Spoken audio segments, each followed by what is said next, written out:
अस्सलाम वालेकुम नाजरीन, आप देख रहे हैं बेंच न्यूज़ इस्लामाबाद और मैं हूं आपका होस्ट काशिफ रज़ा। आज मैं एक लव स्टोरी को लेके आपके सामने हाजिर हुआ हूं। जैसे कि आपने वीडियो के स्टार्ट में कुछ विजुअल्स देखे होंगे। ये एक लव स्टोरी भी है, मोटिवेशनल स्टोरी भी है और इससे आप इंस्पिरेशंस भी ले सकते हैं अगर आप लेना चाहते हैं। और मैं ये समझता हूँ ये दिल वालों के लिए स्टोरी है। ये स्टोरी ब्रेक करने का और आप लोगों को इस तक पहुंचाने का जो मेरा मकसद है वो ये है कि इस माशरे में जहाँ पे सिर्फ पैसा ही इम्पोर्टेंट है, वहाँ पे मोहब्बत करने वालों ने क्या किरदार अदा किया।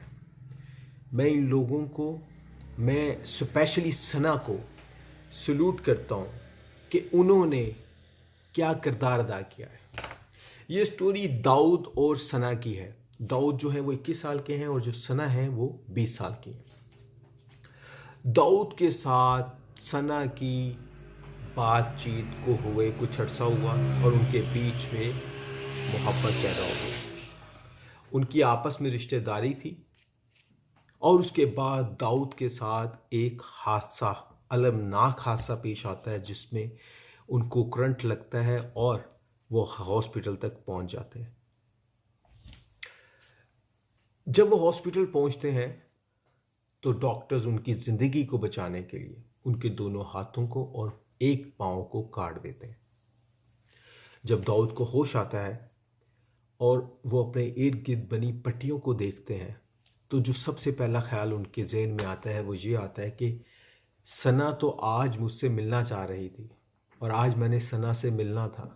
जब उसको ये सब पता चलेगा तो उसकी हालत क्या होगी। और दूसरी तरफ सना मुसलसल दाऊद को कॉल्स करने की कोशिश कर रही थी लेकिन उसकी बात दाऊद से नहीं हो पा रही थी। फिर सना ने उनके मामू को कॉल की और उनसे उनको इन्फॉर्मेशन मिली कि इनके साथ ये हादसा पेश आया है। इस हादसे का सुनकर सना फ़ौरन अपनी कज़न को लेके हॉस्पिटल की तरफ भागी। जब वो हॉस्पिटल पहुंची तो उनको पता चला कि उनको जनरल हॉस्पिटल शिफ्ट किया गया है, जनरल हॉस्पिटल ले जाया गया है जहाँ पे उनका ऑपरेशन होगा। सना हॉस्पिटल पहुंची, वार्ड में गई और जब उन्होंने दाऊद को उस हालत में देखा तो उनके आंसू नहीं रुक पाए। एक ऐसा शख्स जिसको आप बिल्कुल मुकम्मल देखते हैं, तो नाजरीन सोचें कि जब उस मुकम्मल इंसान के साथ इतना बड़ा हादसा हो जाए तो क्या जज्बात हो सकते हैं। तो सना के भी वही जज्बात थे। सना ने जब दाऊद को देखा तो दाऊद होश में नहीं थे। उनका ऑपरेट हुआ था 8 घंटे का। सना उनके पास गई और उन्होंने उनके कान में सरगोशी की कि दाऊद, मैं तुमको नहीं छोड़ूंगी और मैं अपना वादा पूरा करूंगी। ये सुनना था कि दाऊद होश में आ गए। दाऊद ने रोते हुए सना को देखा और सना ने उनका हौसला बढ़ाया कि मैं आपके साथ हूं, आपको परेशान होने की कोई ज़रूरत नहीं है।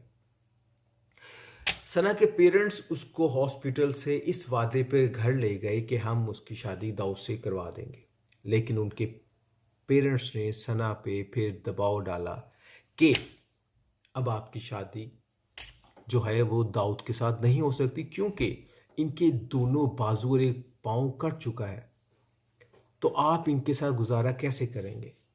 सना के घर वालों ने उनकी मंगनी का तय की और उसके बाद शादी की तारीख दे दी। सना ने शादी से 2 हफ्ते पहले घर को छोड़ दिया और अपनी खाला के घर चली गई। उसके बाद उन्होंने दाऊद से राब्ता किया कि मैं तुम्हारे लिए सब कुछ छोड़ के आ गई हूँ और मैं तुम्हारा साथ किसी सूरत में नहीं छोड़ूंगी।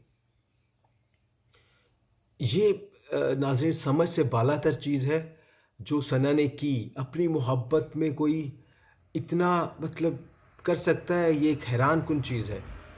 दाऊद अपनी जगह थोड़े से पशेमान थे कि उनकी ये हालत है, वो इस हालत में सना के साथ शादी कैसे कर सकते हैं और वो सना की ज़िंदगी तबाह व बर्बाद कर देंगे अपने साथ शादी करने के बाद।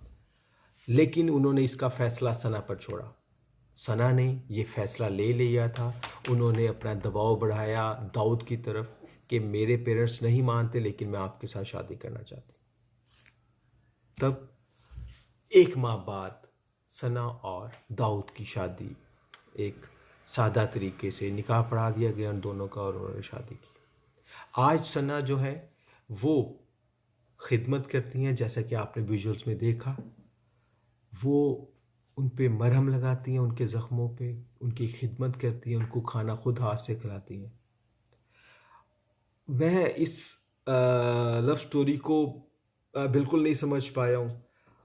ये एक हैरानकुन स्टोरी है जहाँ पे एक लड़की इतना कुछ कर सकती है अपनी मोहब्बत को हासिल करने के लिए, और उन्होंने किया और उन्होंने साबित किया कि वो एक दूसरे से सच्ची मोहब्बत करते हैं। आज के दौर में ऐसी मोहब्बत नाजरीन हमें किताबों में तो मिल सकती है, लेकिन आपको जो है इस तरह नज़र नहीं आती है। सना चाहती हैं कि उनके पेरेंट्स जो हैं वो उनके साथ दोबारा कांटेक्ट में आ जाएं, उनसे दोबारा बात करना स्टार्ट कर दें। दाऊद भी ये चाहते हैं, वो चाहते हैं कि मेरी ख्वाहिश है कि मुखय्यर हजरात और हुकूमत उनके दोनों बाजू लगवा दें और उनकी टांग लगवा दें, या कोई उनको कोई कारोबार करवा दें ताकि वो अपनी फैमिली का बोझ उठा सकें। और दूसरी तरफ सना जो है उनकी सिर्फ एक ख्वाहिश है कि वो चाहती हैं कि वो दाऊद को चलता फिरता अपने सामने आंखों को देखें। तो नाजरीन ये एक इंस्पायरेशनल स्टोरी थी जो मैं आपके साथ शेयर कर रहा हूँ। बहुत शुक्रिया। अल्लाह हाफिज़।